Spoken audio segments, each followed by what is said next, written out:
आपके सामने प्रस्तुत हुआ हूँ। दक्षिणम कंपटीशन क्लासेस की तरफ से आपका स्वागत करता हूँ।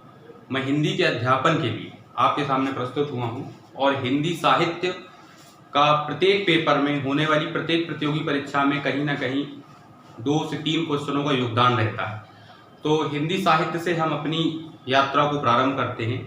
हिंदी साहित्य पढ़ने के लिए आपको बहुत ही ज़्यादा धैर्य और निष्ठा की आवश्यकता होती है। यदि आप धैर्यपूर्वक उसको समझेंगे तो आप उसको अवश्य ही याद कर पाएंगे, अन्यथा आपको याद करने में बड़ी समस्याएं उत्पन्न होती हैं। तो हिंदी की ओर बढ़ते हैं। तो हिंदी विश्व की लगभग 3000 भाषाओं में, विश्व की 3000 भाषाओं में एक ऐसी भाषा जो वियोगात्मक है। ये एक ऐसी भाषा है जो वियोगात्मक भाषा है और सभी भाषाएं अयोगात्मक होती हैं, जबकि हिंदी मात्र एक ऐसी भाषा है जो वियोगात्मक भाषा के तौर पर जानी जाती है। अब वियोगात्मक शब्द का क्या मतलब है? वियोगात्मक शब्द का यह मतलब है कि यहाँ पर प्रत्येक वर्ण को उपस्थित करने के लिए आपको एक आधार रेखा की आवश्यकता होती है। इस आधार रेखा के द्वारा ही आप विभिन्न प्रकार के वर्णों को जोड़कर एक नए शब्द का निर्माण कर सकते हैं। यदि यह आधार रेखा उपस्थित ना हो तो ये विभिन्न प्रकार के जो वर्ण हैं ये शब्दों का निर्माण नहीं कर पाएंगे और शब्दों का निर्माण ना हो पाने के कारण वाक्यों का निर्माण और भाषा का निर्माण नहीं हो पाएगा। तो विभिन्न प्रकार के वर्णों को जोड़ने के लिए आपको एक आधार रेखा की आवश्यकता होती है। यही आधार रेखा हिंदी की वियोगात्मकता को प्रदर्शित करती है।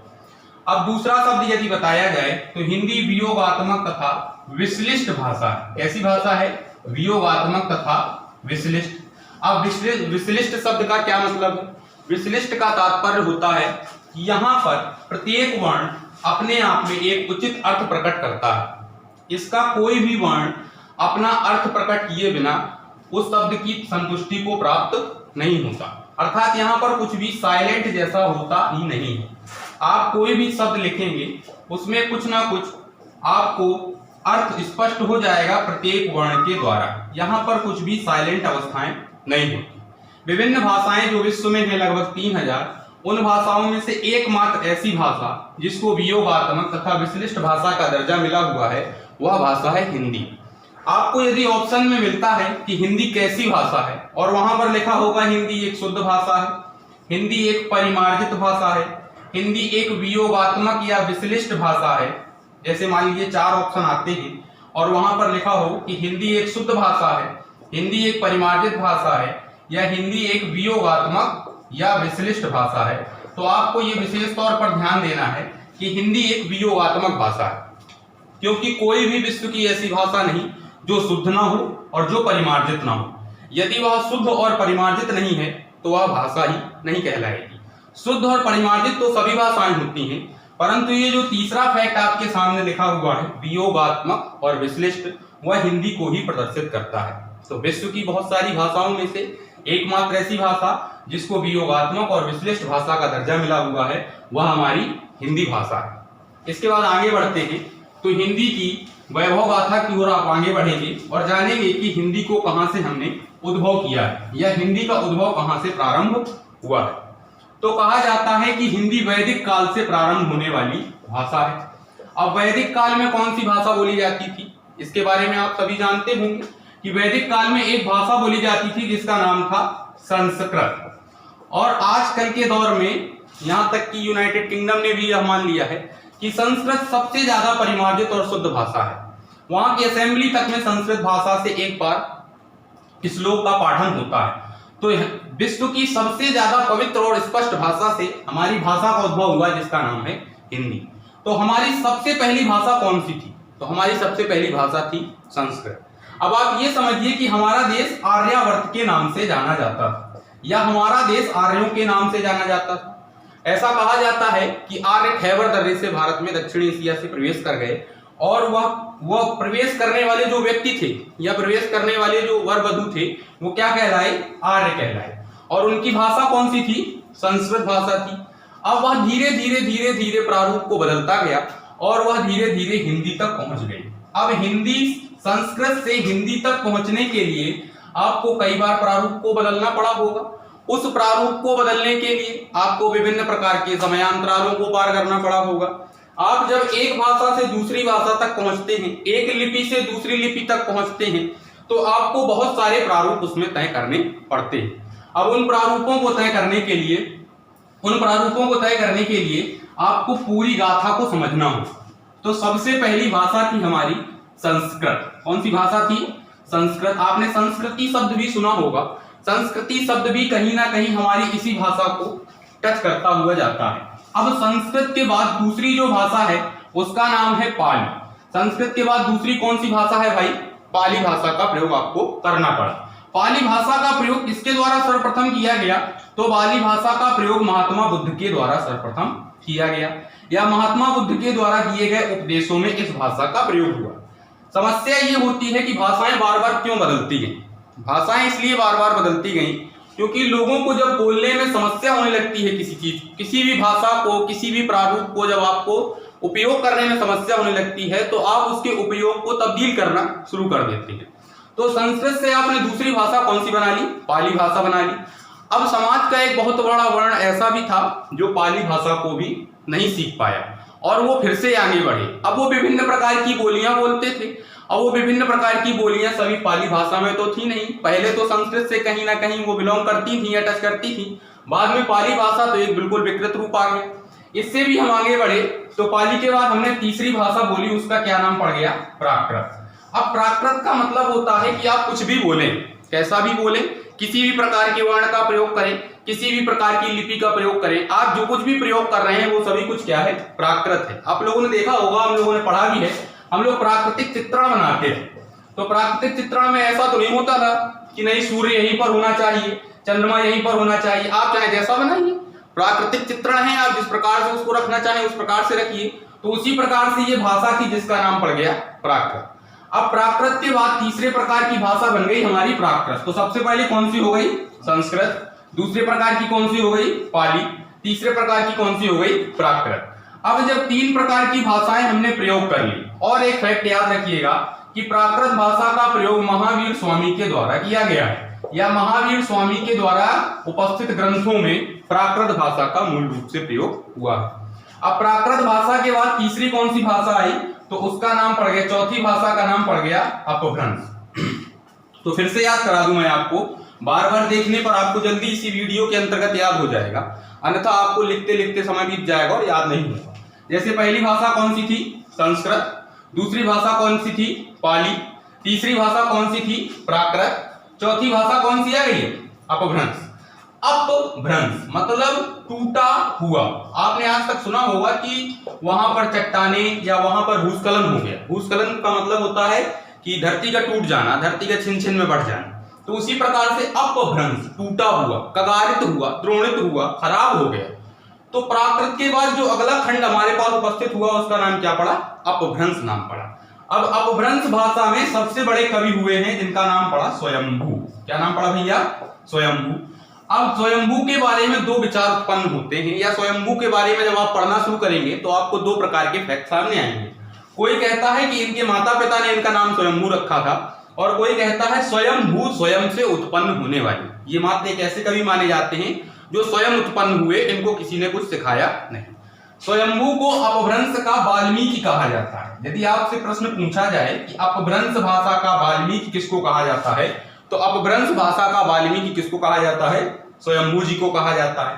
अब इनकी एक बहुत ही इंपॉर्टेंट रचना है जिसका नाम है पौंचर्यू। पौंचर्यू का मतलब होता है राम काव्य। मैं यहां पर लिख देता हूं, इनकी रचना का नाम है पौंचर्यू। इनकी रचना का नाम है पौंचर्यू। पौं का मतलब होता है राम और चर्यू का मतलब होता है चरित्र।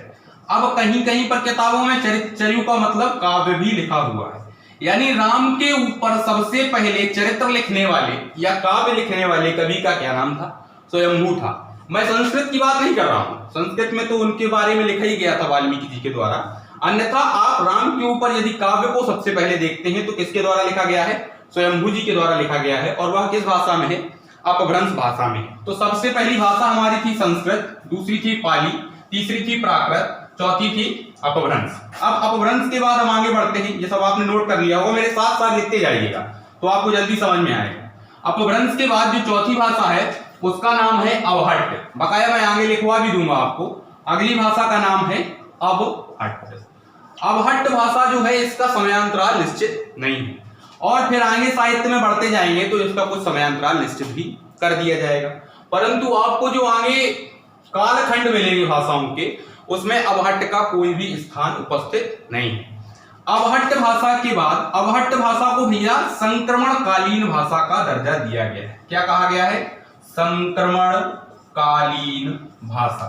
यदि आपसे प्रश्न पूछा जाता है कि हिंदी तक पहुंचने के लिए हमको किस संक्रमणकालीन भाषा से गुजरना होता है, तो हमको अवहट्ट नाम की संक्रमणकालीन भाषा से गुजरना होता है। इसी का दूसरा नाम परवर्ती अपभ्रंश भी होता है। यदि आपसे पूछा जाए कि परवर्ती अपभ्रंश के नाम से कौन सी भाषा जानी जाती है, तो परवर्ती अपभ्रंश के नाम से अवहट्ट भाषा को जाना जाता है। और इसके बाद जिसमें 17+5, मूल संविधान में 17 और 5 और जोड़ दी गई, बराबर 22 बोलियों को लेकर चलने वाली हमारी भाषा, जिसका नाम है हिंदी या आधुनिक हिंदी। आज जो कुछ भी हम पढ़ते हैं वो अपनी 17+5 बोलियों को लेकर चलने वाली राजभाषा के अंतर्गत, हिंदी के अंतर्गत पढ़ते हैं। तो मैं एक बार फिर से आपको दोहरा दूं, पहली भाषा थी संस्कृत, जो वैदिक काल में बोली जाती थी। आपने वैदिक काल का अध्ययन किया होगा। 2 प्रकार के वैदिक काल हुए, पूर्व वैदिक काल और उत्तर वैदिक काल। तो पूर्व वैदिक काल और उत्तर वैदिक काल में बोली जाने वाली भाषा कौन सी थी भैया? संस्कृत। उसके बाद दूसरी भाषा कौन सी आई? पाली, जिसका प्रयोग सर्वप्रथम किसने किया? महात्मा बुद्ध के द्वारा सर्वप्रथम इसका प्रयोग किया गया। उनके द्वारा जो सारनाथ में उपदेश दिए गए, उसमें पाली भाषा का प्रयोग हुआ है। उसके बाद तीसरी भाषा कौन सी आई? प्राकृत, जिसका प्रयोग सर्वप्रथम महावीर स्वामी जी के द्वारा किया गया। उनके ग्रंथों में, त्रिपिटक ग्रंथ में भी महावीर स्वामी के द्वारा प्राकृत भाषा का ही प्रयोग किया गया है। प्राकृत भाषा के बाद चौथी भाषा कौन सी आई? तो चौथी भाषा थी अपनी अपभ्रंश। अपभ्रंश भाषा से संबंधित कौन है? तो अपभ्रंश भाषा से संबंधित हैं स्वयंभू जी। विशेष तौर पर आप ध्यान रखेंगे, स्वयंभू नामक प्रश्न बार बार पूछा जाता है। आपके यूपी पुलिस में भी 2-3 बार पूछा गया।